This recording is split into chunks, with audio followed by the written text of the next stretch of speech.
আসসালামু আলাইকুম। সংবাদে আপনাদের সবাইকে স্বাগত জানাচ্ছি। আমি ফিরোজ তোহা। শুরুতেই সংবাদ শিরোনাম জানিয়ে দেব এই মুহূর্তে হাতে পাওয়া সর্বশেষ গুরুত্বপূর্ণ আপডেট বাংলা সংবাদ। শুরুতেই থাকছে আনসার বিদ্রোহের মূল নায়ক প্রকাশ্যে। রাজধানীর সচিবালয়ে বৈষম্য বিরোধী ছাত্র আন্দোলনের শিক্ষার্থীদের সঙ্গে আন্দোলনরত আনসার সদস্যদের সংঘর্ষে ধাওয়া পাল্টা ধাওয়ার ঘটনা ঘটেছে। এতে বৈষম্য বিরোধী ছাত্র আন্দোলনের অন্যতম সমন্বয়ক হাসনাত আবদুল্লাহ সহ অন্তত ৪০ জন আহত হয়ে হাসপাতালে ভর্তি। গতকাল রবিবার রাত ৯টার দিকে সচিবালয়ের সামনে আনসার শিক্ষার্থীদের এই সংঘর্ষের ঘটনা ঘটে। এদিকে এই ঘটনায় সচিবালয় এবং এর আশপাশের এলাকা থেকে ২ নারী সদস্য সহ প্রায় ৪ শতাধিক আনসার সদস্যকে আটক করা হয়েছে। কিন্তু প্রশ্ন উঠেছে, দেশের মানুষ যখন বন্যার মতো প্রাকৃতিক দুর্যোগ মোকাবেলায় হিমশিম খাচ্ছে, ঠিক তখনই হঠাৎ করে কেনই আনসার সদস্যরা আন্দোলনের নামে নৈরাজ্য শুরু করেছেন? এই আনসার সদস্যের পেছনে কে কলকাঠি নেড়েছেন? কার ইন্ধনে এই আনসার আন্দোলন সংগঠিত হয়েছে? ফাঁস হয়েছে সে চক্রান্ত? এ বিষয়ে থাকছে একটি বিস্তারিত প্রতিবেদন, সঙ্গে থাকুন।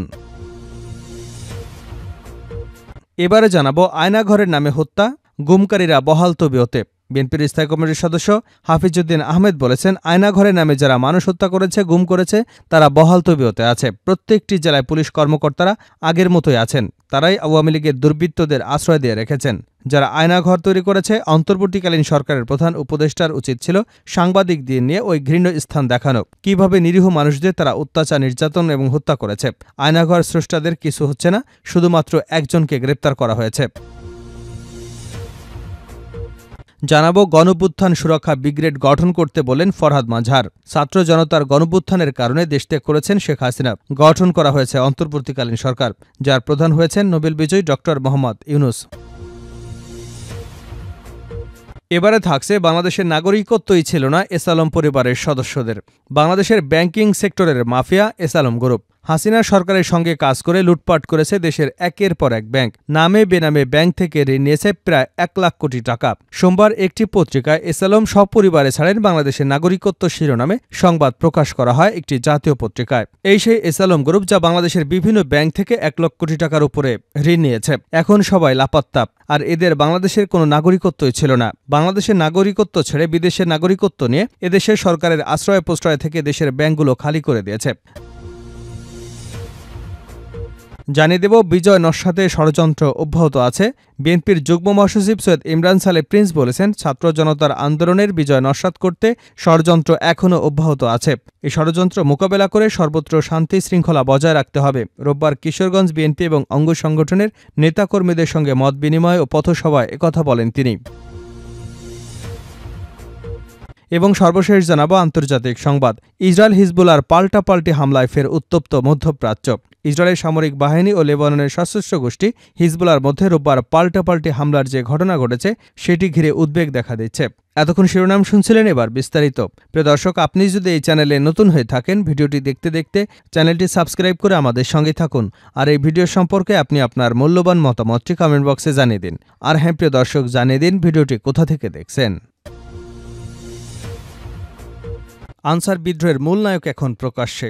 রাজধানীর সচিবালয়ে বৈষম্য বিরোধী ছাত্র আন্দোলনের শিক্ষার্থীদের সঙ্গে আন্দোলনরত আনসার সদস্যদের সংঘর্ষ, ধাওয়া পাল্টা ধাওয়ার ঘটনা ঘটেছে। এতে বৈষম্য বিরোধী ছাত্র আন্দোলনের অন্যতম সমন্বয়ক হাসনাত আবদুল্লাহ সহ অন্তত গতকাল রবিবার ৯টার দিকে সচিবালয়ের সামনে আনসার শিক্ষার্থীদের সংঘর্ষের এ ঘটনা ঘটে। এদিকে এ ঘটনায় সচিবালয় এবং এর আশপাশের এলাকা থেকে ২ নারী সদস্য সহ প্রায় ৪ শতাধিক আনসার সদস্যকে আটক করেছে আইনশৃঙ্খলা রক্ষাকারী বাহিনী। কিন্তু প্রশ্ন উঠেছে, দেশের মানুষ যখন বন্যার মতো প্রাকৃতিক দুর্যোগ মোকাবেলায় হিমশিম খাচ্ছে, তখন হঠাৎ কেন এই আনসার সদস্যরা আন্দোলনে নৈরাজ্য শুরু করেছে? এ নিয়ে সামাজিক যোগাযোগ মাধ্যমে সাধারণ মানুষ নিজেদের মতো করে মত প্রকাশ করেছেন। জাতির ক্রান্তি লগ্নে এ বাহিনীর আচরণে সবাই ক্ষুব্ধ। অনেকেই আনসার বাহিনীকে বিলুপ্তির দাবিও জানিয়েছেন। আন্দোলনকারী আনসার সদস্যদের সঙ্গে ব্যাটালিয়ন আনসারের কোনো সম্পর্ক নেই বলে জানিয়েছেন বাংলাদেশ আনসার ও গ্রাম প্রতিরক্ষা বাহিনীর মহাপরিচালক DG major general Abdul Mutaleb Sajjad Mahmud. তিনি বলেন, আন্দোলনকারী অনেকেই আনসার সদস্য নয়, তারা বহিরাগত। তারা আনসারের পোশাক পরে আন্দোলনে আসেন অন্য উদ্দেশ্য নিয়ে। বৈষম্য বিরোধী ছাত্র আন্দোলনের সমন্বয়ক সার্জিস আলম হুঁশিয়ারি দিয়ে বলেছেন, শকুনদের বলে দিতে চাই, আজকের পর থেকে সচিবালয়ের আশেপাশে অবস্থান করলে ছাত্র জনতা দেখে নেবে। তিনি বলেন, ৩৬ দিনের গণঅভ্যুত্থানে আমরা সচিবালয় ঘেরাওয়ের মতো কোনো কর্মসূচি দেইনি, কারণ এখান থেকে রাষ্ট্র পরিচালিত হয়। গণঅভ্যুত্থানের কয়েকদিন যেতে না যেতেই অধিকার আদায় নামে যারা ভণ্ডামি করে সচিবালয় ব্লকেট করতে চায়, তারা স্বৈরাচারের দালাল। আমাদের ভাইদের উপর হামলাকারীদের বিচার না হওয়া পর্যন্ত আমরা রাজপথ ছাড়ছি না। শকুনদের সাবধান করে দিতে চাই, আমার ভাইয়ের দিকে হাত বাড়ালে আর অস্তিত্ব থাকবে না। ছাত্র জনতার উদ্দেশ্যে এই সমন্বয়ক বলেন, আপনাদের একটি কথা বলতে চাই, শকুনেরা হারিয়ে যায়নি। যে কোনো সময় শকুনের উৎপাত দেখলে প্রতিহত করতে হবে। আনসার সদস্যদের সচিবালয় অবরোধ করার ঘটনাকে আনসার কু হিসেবে উল্লেখ করে আগামী দিনে কোনো ধরনের কু করার চেষ্টা করা হলে ভয়াবহ পরিণতির হুঁশিয়ারি দিয়েছেন অন্তর্বর্তীকালীন সরকারের ক্রীড়া উপদেষ্টা ও বৈষম্যবিরোধী ছাত্র আন্দোলনের সমন্বয়ক আসিফ মাহমুদ। উপদেষ্টা আসিফ মাহমুদ বলেন, কোনো ষড়যন্ত্রই ছাত্র জনতার অভ্যুত্থানকে ব্যর্থ করতে যথেষ্ট হবে না। জুডিশিয়াল কু, পথভ্রষ্ট আনসার কুর উদাহরণের পরে যদি সাবধান না হন তবে ভয়াবহ পরিণতি ভোগ করতে হবে। এছাড়া সামাজিক যোগাযোগ মাধ্যম ফেসবুকে হাজার হাজার মানুষের প্রতিক্রিয়া ঘুরে বেড়াচ্ছে। এদের মধ্যে একজন লিখেছেন, এদেরকে দিয়ে পাল্টা অভ্যুত্থানের অপচেষ্টা চালানো হচ্ছে। এই কুলাঙ্গারদের চিহ্নিত করে গ্রেপ্তার করবার দাবি জানাচ্ছি। তাদের মদতদাতাদের চিহ্নিত করে আইনের আওতায় নিয়ে আসা হোক। এদিকে নতুন করে আনসার বিদ্রোহের পর সাবেক প্রধানমন্ত্রী শেখ হাসিনার পুত্র সজীব ওয়াজেদ জয়ের একটি পোস্ট ঘিরে রহস্য দেখা দিয়েছে। শেখ হাসিনা দেশ থেকে পালিয়ে যাবার পর টানা কয়েকদিন দফায় দফায় ভিডিও প্রকাশ করে জয় তার ক্ষোভ প্রকাশ করেছিলেন। সে সময় ভিডিওর মাধ্যমে তিনি একমুখে নানান কথা বলে সমালোচনার মধ্যে পড়েন। বিশেষ করে দেশের বাইরে থেকে বিদেশি কিছু সংবাদ মাধ্যমে প্রকাশিত তার সাক্ষাৎকার ছিল চোখে পড়ার মতো। বোঝাই গেছে যে মা শেখ হাসিনার পদত্যাগের বিষয়টি কোনোভাবেই তিনি মেনে নিতে পারছেন না। সবশেষ ভারতের একটি গণমাধ্যমে ভুল হিন্দি বলে বিদ্রূপ প্রতিক্রিয়ার সম্মুখীন হন জয়। তারপর থেকে অনেকদিন নীরবই ছিলেন তিনি।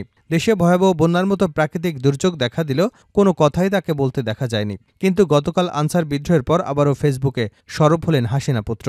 শিক্ষার্থীদের সঙ্গে আন্দোলনরত আনসার সদস্যদের সংঘর্ষে ধাওয়া পাল্টা ধাওয়ার ঘটনার পর জয় নিজের ফেসবুকে দেশের গণমাধ্যমের প্রতিবেদন শেয়ার করেছেন। সেখানে তিনি লিখেছেন, শান্তিপূর্ণ আনসার আন্দোলনকারীদের লাঠি দিয়ে হামলা চালিয়েছে ছাত্র আন্দোলনকারীরা। পোস্টটি দেওয়ার সঙ্গে সঙ্গে নেটিজেনদের তোপের মুখে পড়েন জয়। কেউ লিখেছেন, তোমার এই পোস্ট দেখে কারো আর বুঝতে বাকি নেই যে তুমি এর প্রধান হিরো। আবার কেউ লিখেছেন, তারা দাবি নিয়ে আসছে সেটার পক্ষে ছিলাম, কিন্তু কাপড় খুলে পালাচ্ছে তার জন্য প্রস্তুত ছিলাম না। একজন লিখেছেন, জয় ভাই, বন্যা নিয়ে তো আপনার কোনো পোস্ট দেখলাম না। এদিকে আজ সোমবার সকালে জয় আবারও একটি পোস্ট দিয়েছেন। সেখানে তিনি লিখেছেন, সচিবালয় ঘিরে বিক্ষোভ নিষিদ্ধ করার জন্য আমাদের বুদ্ধিজীবীরা আমাদের আল সরকারের সমালোচনা করেছেন, অথচ 2 সপ্তাহের মধ্যে এই অন্তর্বর্তী প্রশাসনকে সেখানে সভা সমাবেশ নিষিদ্ধ করতে হয়েছে। দায়িত্বহীনতা এবং সমালোচনা করা সহজ, ক্ষমতায় থাকা আর শাসন করাটা আলাদা ব্যাপার। প্রসঙ্গত, সচিবালয় অন্তর্বর্তী সরকারের প্রধান উপদেষ্টা ড ইউনূসের বাসভবনের আশপাশে সব ধরনের গণজমায়েত, সভা সমাবেশ নিষিদ্ধ করেছে ঢাকা মহানগর পুলিশ। বুধবার রবিবার দিবাগত রাতে ডিএমপির কমিশনার মোহাম্মদ মইনুল হাসান স্বাক্ষরিত এক গণবিজ্ঞপ্তিতে এ তথ্য জানানো হয়েছে। আয়নাঘরের নামে হত্যা, গুমকারীরা বহাল তবিয়তে মেজর হাফিজ।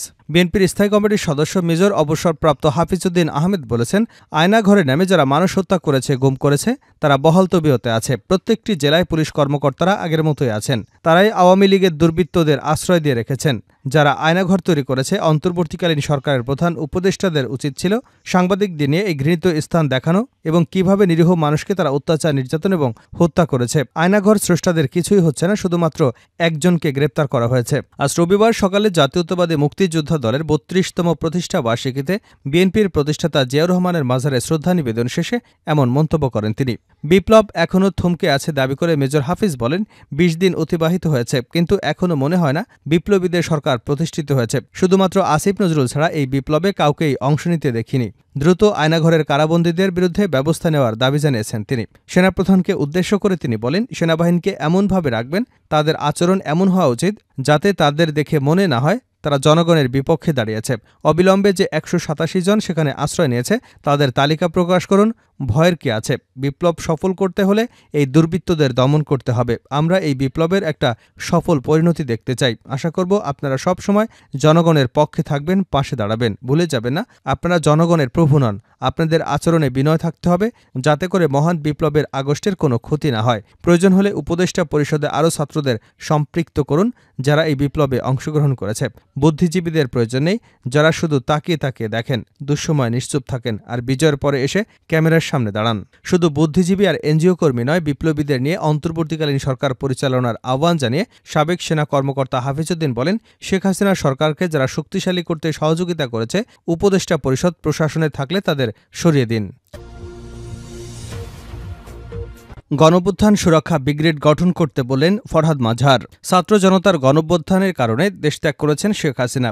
গঠন হয়েছে অন্তর্বর্তীকালীন সরকার, যার প্রধান হয়েছে নোবেল বিজয়ী ডক্টর মোহাম্মদ ইউনূস। ২১ সদস্যের এই নতুন সরকারের সুশীল সমাজের প্রতিনিধিসহ রয়েছেন বৈষম্য বিরোধী ছাত্র আন্দোলনের দুজন প্রধান সমন্বয়ক। দায়িত্ব গ্রহণের পর থেকে আইনশৃঙ্খলা পরিস্থিতি স্বাভাবিক করাসহ বিভিন্ন কাজে হাত দিয়েছে নতুন এই সরকার। তবে বাধাও এসেছে। অন্তর্বর্তী সরকার গঠন হবার পর থেকেই একের পর এক দাবি নিয়ে আন্দোলনে নামেন বিভিন্ন শ্রেণী পেশার মানুষ। এমনই এক দাবি নিয়ে সড়কে নামেন আনসার সদস্যরা। পরবর্তীতে তারা সচিবালয় ঘেরাও করে এবং আন্দোলন করতে থাকে। এমন পরিস্থিতিতে রাজধানীর সচিবালয় এলাকায় আনসার সদস্যদের সঙ্গে শিক্ষার্থী জনতার ধাওয়া পাল্টা ধাওয়া ও সংঘর্ষের ঘটনা ঘটে, যেখানে আহত হয় অন্তত ৪০ জন। বিষয়টি নিয়ে সরব হয়েছেন অনেকেই। মন্তব্য করেছেন কবি, লেখক ও গবেষক ফরহাদ মাঝহারও। সামাজিক যোগাযোগ মাধ্যম ফেসবুকে তিনি একটি পোস্ট দিয়েছেন। সেখানে ফরহাদ মাঝহার গণঅভ্যুত্থানের অর্জন রক্ষা করতে হলে অবিলম্বে গণঅভ্যুত্থান সুরক্ষা ব্রিগেড গঠন করুন। এর আগে আরেকটি পোস্টে তিনি বলেন, এবার আনসারদের নিয়ে প্রতিবিপ্লব ঘটানোর চেষ্টা করা হলো। হাসনাত আবদুল্লাহ ছাত্র জনতা দিয়ে তা প্রতিহত করলেন। বাংলাদেশের নাগরিকত্বই ছিল না এসালম পরিবারের সদস্যদের। বাংলাদেশের ব্যাংকিং সেক্টরের মাফিয়া এসালম গ্রুপ হাসিনা সরকারের সঙ্গে কাজ করে লুটপাট করেছে দেশের একের পর এক ব্যাংক। নামে বেনামে ব্যাংক থেকে ঋণ নিয়েছে প্রায় ১ লাখ কোটি টাকা। সোমবার একটি পত্রিকায় এসালম সপরিবারে ছাড়েন বাংলাদেশের নাগরিকত্ব শিরোনামে সংবাদ প্রকাশ হয় একটি জাতীয় পত্রিকায়। প্রতিবেদনে বলা হয়, ব্যাংকিং খাতে আধিপত্য প্রতিষ্ঠার পর সপরিবারে বাংলাদেশের নাগরিকত্ব ত্যাগ করেছিলেন বহুল আলোচিত এসালম গ্রুপের চেয়ারম্যান মোহাম্মদ সাইফুল আলম। ২০২২ সালে ১০ অক্টোবর বাংলাদেশে পাসপোর্ট প্রত্যাহার করেন এসালম, তার স্ত্রী ফারজানা পারভিন এবং তার ৩ ছেলে আহসানুল আলম, আশরাফুল আলম এবং আসাদুল আলম মাহির। একই দিন বিদেশি নাগরিক হিসেবে বাংলাদেশে স্থায়ী বসবাসের সুযোগ পায় পরিবারটি।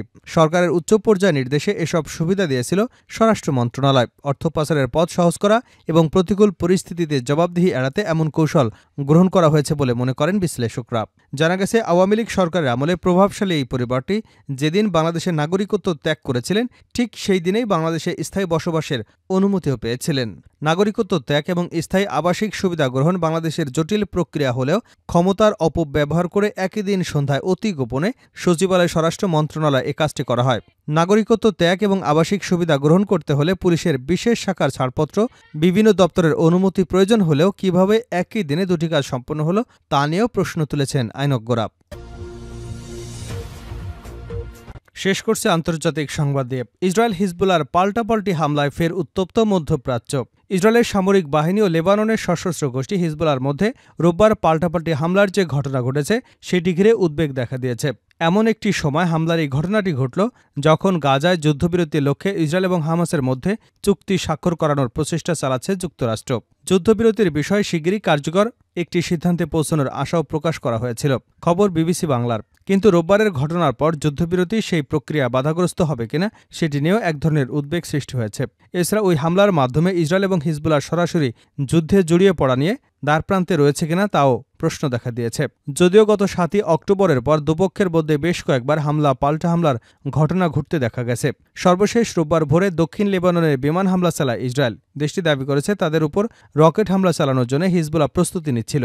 সে কারণে নিজেদের রক্ষার্থে আগাম সতর্ক বার্তা হিসেবে বিমান হামলা চালানো হয়।